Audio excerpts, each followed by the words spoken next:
Ainda falando sobre esse tema da Santíssima Trindade, depois eu vou entrar na questão da discussão do concílio, depois eu vou permear na questão histórica e teológica e também filosófica que a Igreja adotou e provar, tanto do ponto de vista histórico, como do ponto de vista filosófico e também cultural, que a Santíssima Trindade não foi criada pela Igreja Católica, não foi criada por Tertuliano, e quem está afirmando isso aqui nessa plataforma constitui-se uma desinformação e um desserviço para a sociedade.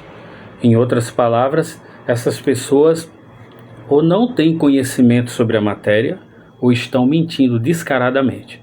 Veja, uma coisa é você acreditar nessa doutrina, isso é uma coisa. Outra coisa é você conferir aos cristãos uma mentira dizendo que nós aceitamos uma doutrina mentirosa. Não é isso. Vamos começar então primeiro por Jesus. Jesus estava com o Pai desde o princípio. Enarche en ho logos, kai en ho logos en prostonteon. Enarche no princípio. Enarche en ho logos. No princípio era o verbo. Kai ho logos. Kai é a conjunção aditiva. E para nós aqui. Kai en ho logos. E o verbo. En proston. Pros é a nossa preposição. É a nossa preposição com, tá? Preposição com, preposição para, preposição em, são preposições. E aqui nós temos a preposição com, que é pros, né? Enarche en ho logos, kai en ho logos, en pros, ton, theon, o verbo estava com Deus. Kai ho logos, kai theos en ho logos.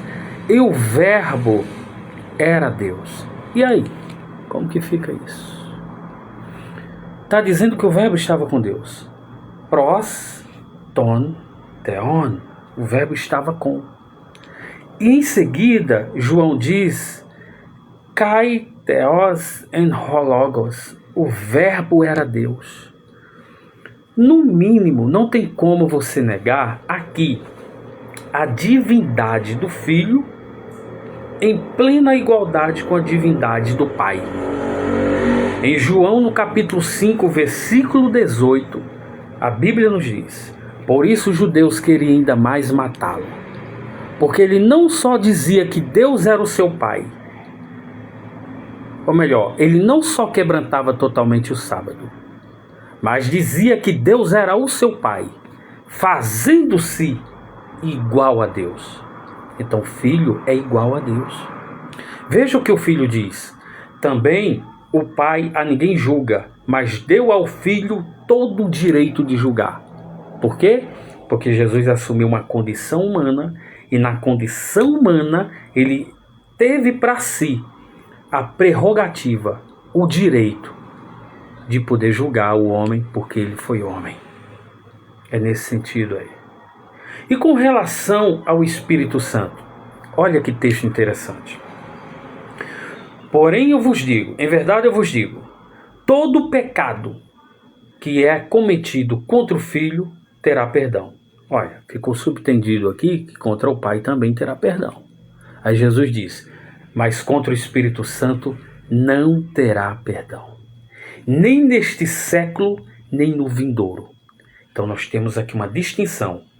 O Pai é um, que você pode pecar contra ele. Israel pecou a vida toda contra o Pai.